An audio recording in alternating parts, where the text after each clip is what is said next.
Baptist Church, where he has served since 1979.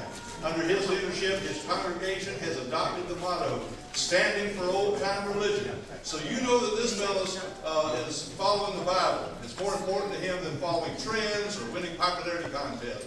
And his passion for Israel is rooted deep in Scripture. Please welcome Pastor Gene Rowell.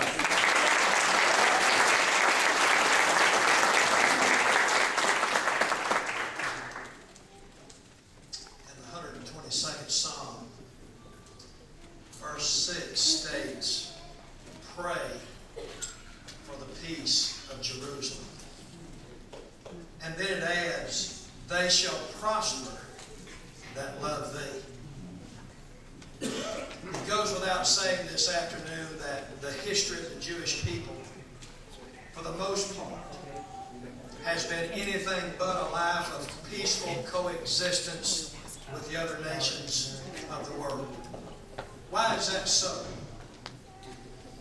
Well, if you believe the unchallenged biasness of the major news media outlets of our day, or if you choose to believe the venom that flows from the blind hatred of her enemies, you would arrive at the conclusion that Israel as a nation is aggressively intent on provoking the anti-Semitic hostility that she's presently enduring. But the reality is, however, that no nation of people more values human liberty than do the Jewish people. Amen.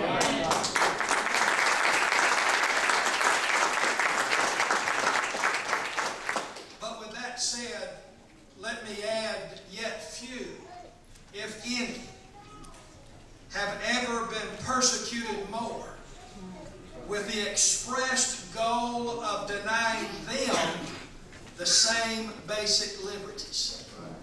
So again, I ask the question this afternoon, why is that so?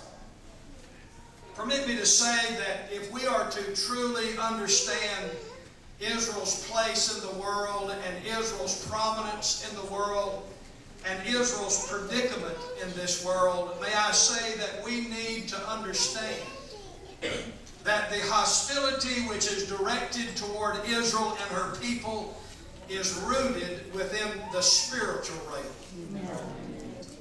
Now, obviously, anti-Semitism manifests itself in the realm of humanity.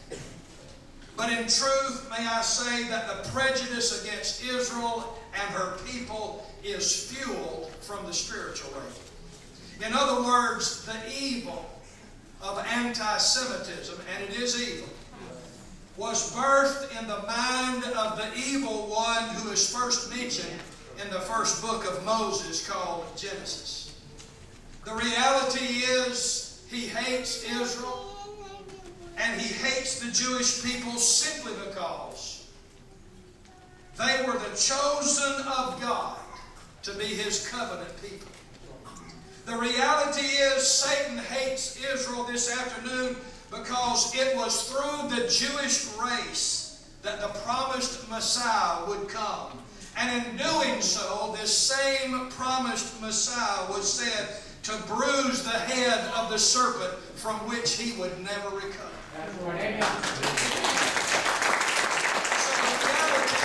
So the reality is this.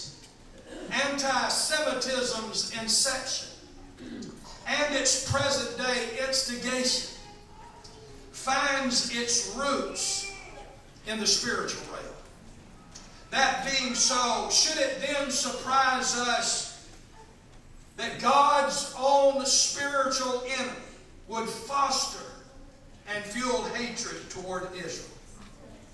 And should it then surprise us that he would do anything or use anyone, including nations and its rulers, as well as the news media with its secular activist agenda, as well as those who were a part of apostate Christianity, to discredit and to destroy those whom God called in his own words the apple of his eye. So to America and its citizens today, I say beware. I say beware that anti-Semitism finds its roots in the spiritual realm.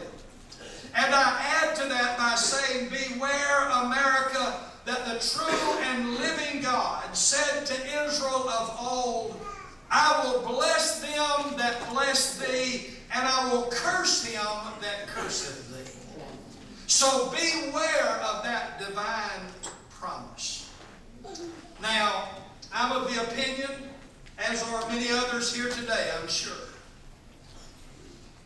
that believe that one of the reasons why America is a nation that has been blessed by God is because America has stood with Israel and supported Israel since the day it reclaimed its right to exist as a nation in 1948. That's right.